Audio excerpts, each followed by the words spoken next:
আজ গণেশ চতুর্থী,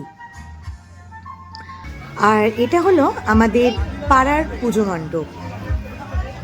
এই যে সুন্দরভাবে সাজানো আমাদের গণেশ ঠাকুর। কিন্তু আমি এত সাজুগুজু করেছি শুধু পাড়ার ঠাকুর দেখতে যাব বলে নাকি? আরে না না, আমারও নেমন্তন্ন ছিল গণেশ পুজোয়। আমার নেমন্তন্ন ছিল এক দিদির বাড়িতে, যেই দিদির বাড়ি আরিয়াদহতে।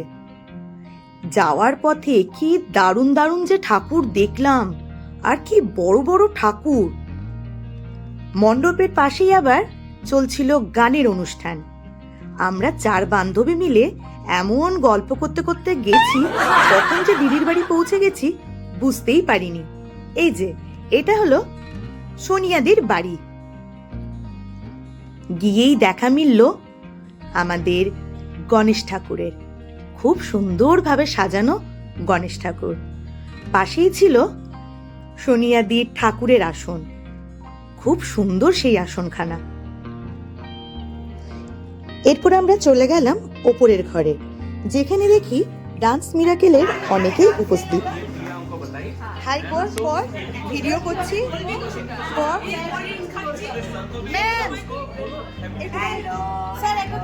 সেলফি তুলতে গিয়ে হয়ে গেল ভিডিও। যাই হোক, এটা হলো সোনিয়াদি, আর এটা আমাদের ডান্স মিরাকেল পরিবারের কয়েকজন সদস্যরা। ওখানে পৌঁছেই পেয়ে গেলাম গরম গরম ভেজিটেবিল চপ আর কোল্ড ড্রিঙ্কস। সেটা খেয়ে আবার সুতপা আর মোনালিসার লিপস্টিক উঠে যায়, তাই তারা টাচ আপ দিয়ে নিল। আর এই হলো আমাদের ভিকি ভাইয়া, যে তার ওয়াইফকে ডেডিকেট করে একটা নাচ করতে চাইলো।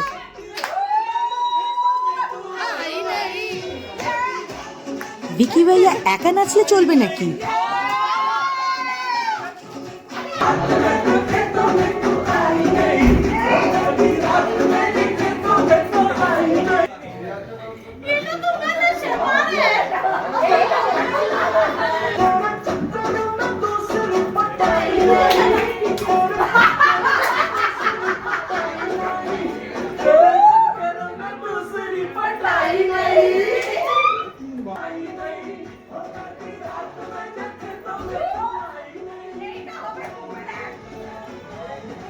আমাদের ম্যাম খুবই ফ্রেন্ডলি আর খুবই এনার্জেটিক।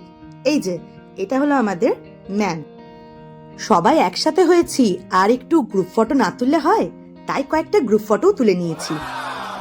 সোনিয়াদি ব্যস্ত আমাদেরকে পার্সেল দেওয়ার জন্য। বেরোনোর সময় দেখা হয়ে গেল পোগো বাবুর সাথে। দিদি অনেক অত্যাচার সহ্য করেন মুখ বুঝে। এই যে স্যার আমাদের।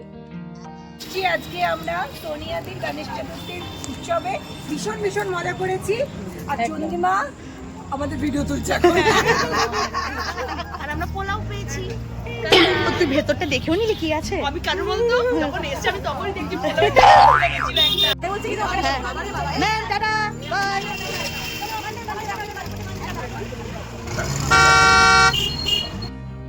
ফেরার পথে আবার একটা অসাধারণ গণেশ ঠাকুর দেখতে পেলাম। কি সুন্দর যে গণেশ ঠাকুরটা, দারুণ। অটো থেকে নেমে প্রসাদ হাতে নিয়ে বাড়ি ফিরছি। ওই যে কর্তামশাই আমাকে নিতে এসছেন।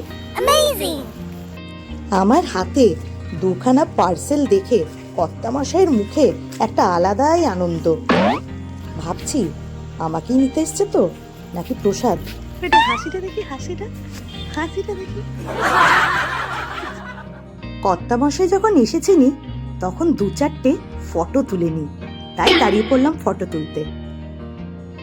ঠাকুর সবার মঙ্গল করো।